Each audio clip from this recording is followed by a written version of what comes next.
Assalamualaikum warahmatullahi wabarakatuh. Saudara-saudara sekalian, saya baru saja memberikan kuliah umum untuk Taruni Angkatan Laut tentang masa depan bangsa, masa depan kita ke depan yang memang masih sulit diprediksi. Tetapi kita harus merencanakan dan menyiapkan. Itulah sebabnya kita punya target-target Indonesia Emas 2045 dan mungkin nanti akan juga dilanjutkan dengan periode berikutnya. Di sini saya terangkan bahwa semua kita harus menjadi pelaku dan karena kita sudah menetapkan bahwa Indonesia adalah ingin menjadi poros maritim dunia, karena kita yakin ke depan Indonesia akan mempunyai peran penting, ya, peran strategis, karena kita memiliki sumber daya alam yang besar dan diprediksi memang negara-negara Pasifik itu di Asia itu akan menjadi pusat gratifikasi dunia di masa depan. Karena itu kita harus menyiapkan diri di dalam rangka menjaga dan mengawal. Ya. Maka saya minta Angkatan Laut punya peran strategis yang sangat penting di dalam mengawal itu.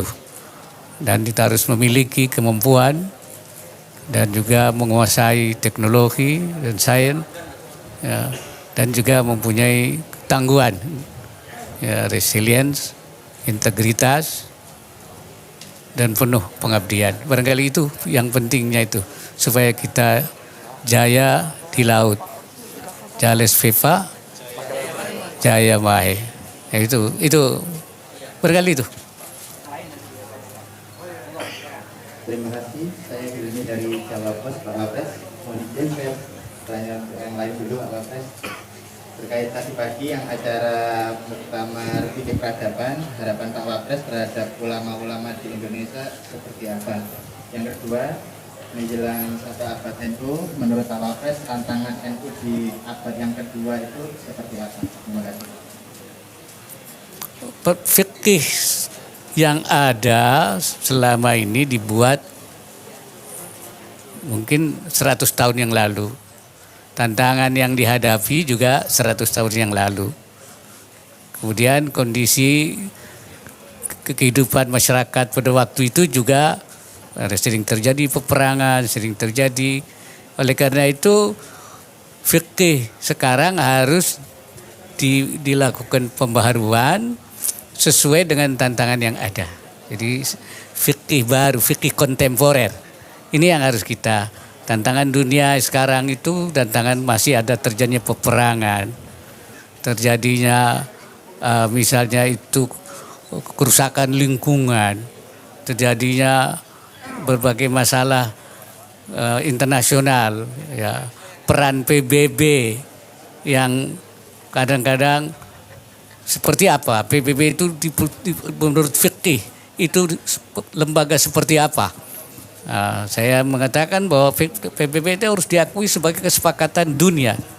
Nah, kalau kita nasional punya kesepakatan nasional, al-fiqh al-mitsaqul watani, kalau itu al-mitsaqul alami.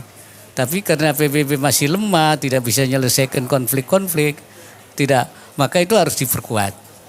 Begitu juga hubungan antar agama. Dulu itu ada seperti salin permusuhan. Ya, itu saya kira sudah tidak tepat lagi. Sekarang itu adalah salin membuat kesepakatan untuk hidup berdampingan. Jadi ini antara lain tema-tema yang harus dan banyak lagi masalah global kita itu. Makanya peradaban baru harus disikapi oleh fikih yang sumbernya memang memberikan, intinya adalah kedamaian, rahmat bagi dunia. Oleh karena itu dibuat kesepakatan-kesepakatan baru itu kira-kira. Nah, NU ke depan harus mempersiapkan diri sebagai organisasi yang punya tanggung jawab keumatan. Bagaimana umat harus disiapkan dengan baik, dikuatkan umat itu menjadi umat yang kuat. yang mampu menghadapi berbagai masalah. Umat NU harus menjadi umat yang kuat karena dia harus membimbing umat yang lain. Dan juga adalah harus berperan besar di tingkat nasional, bahkan juga di tingkat global. Nah, salah satu yang peran global itu, salah satunya sekarang ini fikih peradaban, ini untuk memberikan kontribusi pemikiran terhadap bagaimana menyikapi keadaan dunia. Kira-kira begitu ke depan. Izin Pak, saya Farida di MNC Pak, terkait keamanan laut ya Pak. Bagaimana pemerintah terutama dalam hal ini angkatan laut ya Pak, untuk menjaga kedaulatan laut kita dari kapal asing yang masuk dan dari pencurian ikan ya Pak. Kemudian yang kedua, alat deteksi tsunami yang dikelola oleh BRIN yang tersebar di sejumlah titik dikabarkan mati, dan hal itu dikabarkan adanya keterbatasan anggaran. Padahal potensi tsunami di Indonesia rawan potensi akan tsunami gitu Pak. Respon Pak Wapres seperti apa? Saya kira alat-alat itu penting untuk diperbaiki ya. Karena kita negara yang sering terjadi tsunami. Nah, anggaran itu kan tidak harus sekaligus, kan bisa tetapi penting peran itu, alat-alat itu harus ada. Paling tidak memberikan, ya berfungsi untuk memberikan aba-aba, ya apa namanya itu, ya peringatan dini, ya itu saya kira. Masalah angkatan laut seperti apa? Mungkin saya minta Pak Panglima atau Pak. Ya, jadi untuk keamanan laut kita di seluruh wilayah ini, TNI sudah menggelar ya kekuatan operasi ya di seluruh wilayah, baik pengamanan ALKI, pengamanan perbatasan di 10 perbatasan negara yang selalu saya sampaikan bahwa ini menjadi prioritas karena terjadinya pelanggaran wilayah, terjadinya penyelundupan, terjadinya imigran gelap pasti di perbatasan, sehingga menjadi prioritas untuk dilaksanakan patroli khususnya di perbatasan. Selain juga di ALKI 123 yang menjadi jalur pelayaran internasional di mana Indonesia adalah menjamin keamanan navigasi maupun keamanan kapal-kapal yang melintas di situ.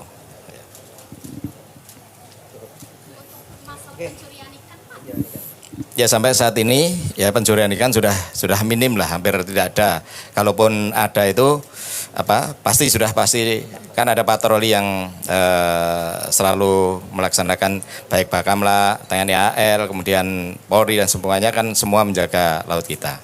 Dan untuk tahun ini ya masih hampir tidak ada pencurian ikan. Tapi kalau mungkin dokumennya nggak lengkap, nah itu masih terjadi dokumen-dokumen yang tidak lengkap. Oke, yang lain silakan. Dari mana? Selamat sore, saya Enova dari Pro3 Radio Republik Indonesia. Oke, silakan. Pertanyaan pertama tadi Pak Wapres dalam video mengatakan bahwa mengantisipasi kekuatan besar di wilayah perairan, dan bagaimana untuk mengantisipasi terjadinya hal itu khususnya di wilayah perairan ZEE, Laut Natuna Utara. Nah, kedua Pak, Indonesia kan sebagai ketua ASEAN sudah menyatakan bahwa nanti untuk negosiasi pertama Code of Conduct atau kode etik itu akan dilaksanakan di bulan Maret. Nah, apa saja yang akan menjadi penekanan pemerintah Indonesia, terutama untuk agar klaim Cina terhadap perairan ZEE, Laut Natuna Utara itu tidak terus disampaikan? Ya, saya kira itu kan nanti akan dirumuskan ya di ASEAN ini.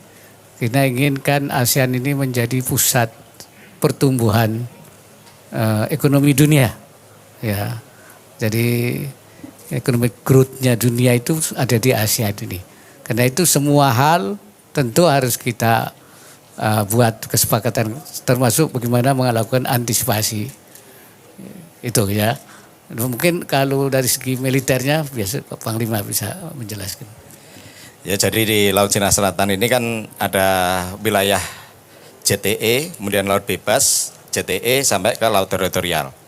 Artinya kalau di situ merupakan jalur juga dari ALKI 1 maupun dari Selat Maka keluar ke Pasifik sampai keluar masuk, yang mana di situ adalah daerah yang sangat padat pelayaran internasional. Sehingga di situ juga boleh melaksanakan freedom navigation.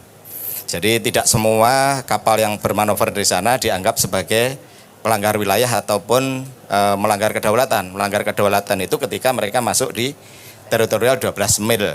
Nah, ini yang sering mungkin perlu pemahaman. Kemudian klaimnya Cina yang kita tidak pernah mengakui, klaim 9-line kita tidak mengakui, bahwa yang kita akui adalah JTE yang sesuai dengan UNCLOS 82 yang mana Cina juga ikut meratifikasi ya dengan UNCLOS 82. Kita tetap berpedoman pada itu.